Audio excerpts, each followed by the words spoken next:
The first part of this animation tells about how life was formed, first by showing very basically how molecules, replicators, and then simple organisms are formed.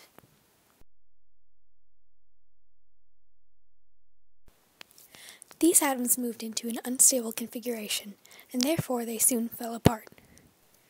The same happened to these atoms. These atoms formed a stable configuration, which we can now call a molecule. A spherical shape, like a bubble, is stable. That is why bubbles are always spheres. A water molecule consists of atoms that are in a stable configuration also.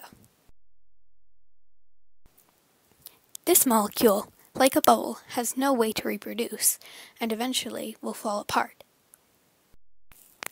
The only way another molecule like it could be created is if the atoms happen to fall into the same exact configuration, just by chance. Stable molecules eventually connected, and at some point created the first replicator, by chance.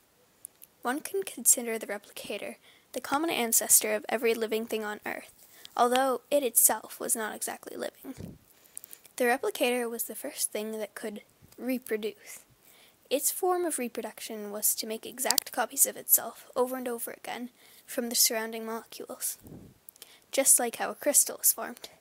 Sometimes, though, it would make mistakes, and there would be a replication slightly different than the original. This replicator evolved to have a simple membrane around it. These next two have developed ways to move. This is where they branch off into two living things, animals and plants. The most significant difference between plants and animals is movement. Animals can move great distances in a very short amount of time. Plants, on the other hand, may only be able to move, except for a few exceptions, a few centimeters every day.